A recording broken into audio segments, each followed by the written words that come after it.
So I start just by listening for the sound.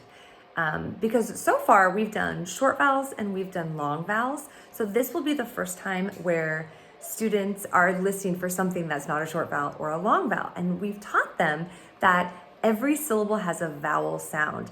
And we've been training them to listen for that vowel sound if if they hear it, if they're spelling it, or if they're reading it to identify the vowel in print. So this will be a little bit different. So we need to teach our students that there is a different vowel sound and explain what the R-controlled vowel sound is. So I'm gonna start just by, we're at our reading table and I'll say something like, give me a thumbs up if you hear this sound, R, and have them repeat the sound R. So then I'll say words like barn. And it was interesting because for one of the groups, they could just do thumbs up or thumbs down. And there was another group where I had to be a little bit more like B, R, N. What's this sound? R.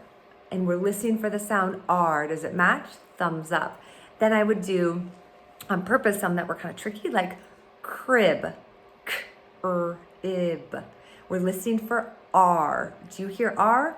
No, it was And so I did that for, 6 or 7 words, where some of them were the R sound and some of them were just the regular like sound. And I even threw in some or. So that was my phonemic awareness. That's how we just got ready for what was coming, which is introducing the new grapheme, AR, which most commonly represents the sound R. Okay, so we've warmed up. We've listened for that sound R. I'm gonna now show them the letters that represent the sound R. And I'm gonna keep reminding them that this represents a vowel sound. Because so far we have been doing short vowels, and we've been doing long vowels, and we've really worked on identifying the vowel sound in a word. So I'm gonna start by using my magnets because my students know these represent sounds. So I'm gonna pull down one sound and I'm gonna say, this is representing the sound R, like we did in the words card, farm, art. It represents the sound R. The 2 letters that most commonly represent this sound are A, R. So 2 letters and they represent one sound. Now, normally when we're using our tiles, we've always used one tile to represent a sound. So now that we've seen that's AR, we're gonna go ahead and move that out, and I'm gonna introduce to you my new letter tile, the AR, representing the R sound. So now that we've introduced our new grapheme that represents that R sound, we're going to build some words that use that sound and use that grapheme. So let's do a common one. Let's do card, because we've been doing card. So we have card, k, r, d, 3 sounds. So I put 3 out there. I'm gonna fill in the most familiar ones first. What letter represents the sound k, and then what letter represents the sound d. And now we have, what's the sound again? R. What was our new grapheme, or our new letters that we learned that represent the sound R? And hopefully they'll say AR. Almost every time I'll have someone say RA, and so that's like the perfect opportunity to say it does matter what order it goes in, and that R can only boss around that vowel when the vowel is first. And I explain why it's sometimes called Bossy R or R controlled, is because the vowel, when it's in this order, when it goes vowel and then an R, that R can take control of that vowel, and that vowel doesn't say its regular sounds anymore. Now it's going to together with R say that new sound R instead of So we're no longer doing R. So I've modeled a familiar word. Now I'm going to do a couple more examples like farm, dark, park, any word like that. But in the same way where I count the sounds and I'm asking leading questions, I'm also going to be asking questions after I build a word. So after I build card or farm, I'm going to say, what is the vowel sound in this word? Well, the vowel sound is R. And what letters represent that sound? AR represent the sound R in the word card.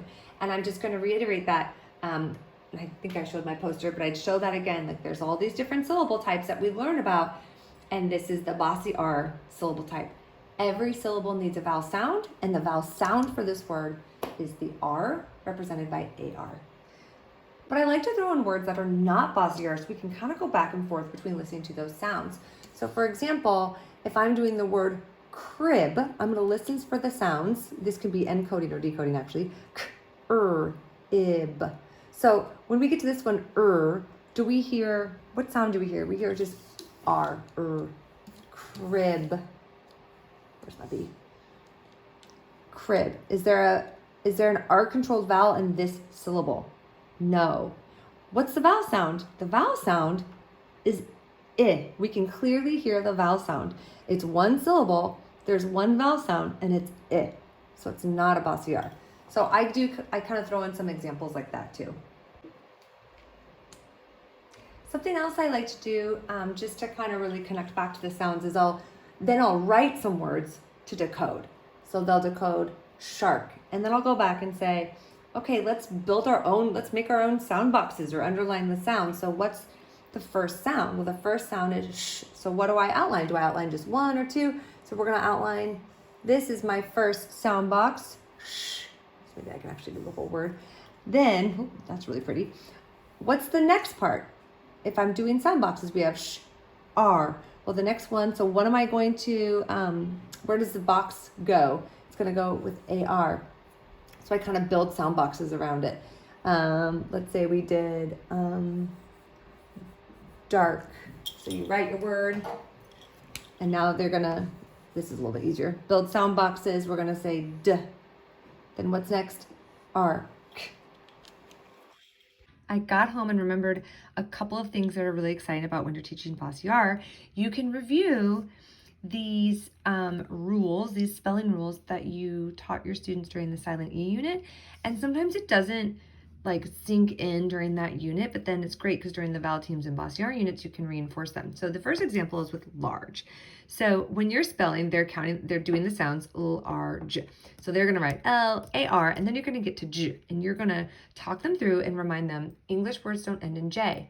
What are our choices? Our choices are GE and DGE. So you're reviewing the graphemes, and now you're reviewing the spelling rule. Which one are you gonna use? Well, this R sound is not a short vowel, so we're going to use GE. So students will write this. I wrote it just for this video, but your students will write this. And then I always go back and say, underline the sounds as I say them. L, R, J. So GE is there to represent the sound J.